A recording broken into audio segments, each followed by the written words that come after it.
आपकी 12 साल से सरकार है। हिंदुस्तान में ट्रंप की सरकार नहीं है, ओबामा की सरकार नहीं है, बाइडेन की सरकार नहीं है। हिंदुस्तान में महामानव की सरकार है। 12 साल में कितने आपने घुसपैठिया हिंदुस्तान से भगाए बांग्लादेशी, बताइए ना हमको, हम तैयार हैं जानने के लिए। आप नहीं बताएंगे। नकली मुद्दों में आपको उलझा के रखा गया है। कभी हम पढ़ते हैं कि सीआरपीएफ का जवान बुलंदशहर में घोड़ी पे नहीं चल पाता।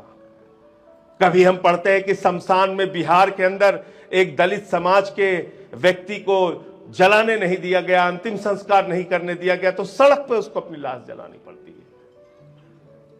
कभी हम पढ़ते हैं कि हमारे काकोरी में मंदिर की सीढ़ियों पर पासी समाज के एक बुजुर्ग को पेशाब चटवाई गई। कभी हम देखते हैं कि मध्य प्रदेश में एक आदिवासी के सर पे पेशाब करते हुए भारतीय जनता पार्टी का नेता, उसका वीडियो और दृश्य आता है। ये हिंदुस्तान हम बनाएंगे।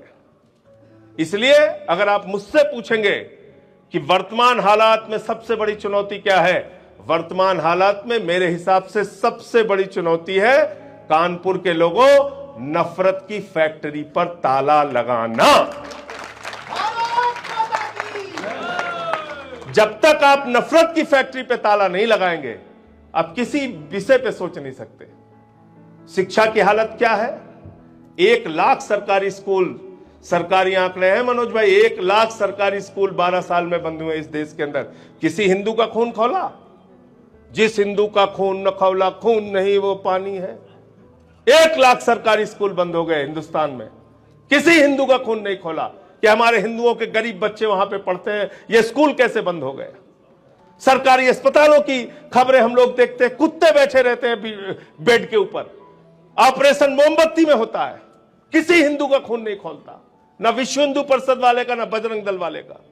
जो बाबा रेडीमेड बंद करवाने के लिए उनका खून खोलता है, वह खून खोलता है उनका। हनुमान चालीसा पढ़ेंगे चर्च के सामने, वहां जाके दंगे फसाद कराने में सक्रिय हैं, लेकिन इस बात पे खून नहीं खोलता।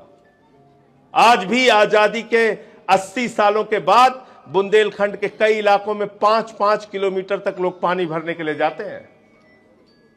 कोई नहीं बोलता इस पे, क्योंकि आज राजनीति की चर्चा में ये शामिल ही नहीं है। आप सोचिए, जिस पत्रकारिता की बात अनूप वाजपेयी जी और मनोज राजन त्रिपाठी जी कर रहे थे, अगर 993 रुपए एक साथ सिलेंडर का दाम बढ़ाया गया होता, हिंदुस्तान की राजनीति अगर जिंदा होती तो समाजवादी से लेकर वामपंथी तक सारे विपक्ष के लोग आज सड़कों पर होते, और सरकार की हिम्मत नहीं थी 993 रुपए बढ़ाने की। 261 रुपए, बताइए, 5 किलो का सिलेंडर 261 रुपए बढ़ा दिया उसका। मजदूर दिवस पे जो मजदूर जिस सिलेंडर को इस्तेमाल करता है, छात्र जिस सिलेंडर को इस्तेमाल करता है, वो 5 किलो का सिलेंडर 261 रुपए बढ़ा दिया। सबकी संवेदनाएं, हमारी प्राथमिकताएं खत्म हो रही हैं। हमें गुस्सा नहीं आता। कोई अंधभक्त उसका वीडियो चल जाए, भैया हमें तो 5,000 का अगर खरीदना पड़ेगा सिलेंडर तब भी हम खरीदने के लिए तैयार हैं।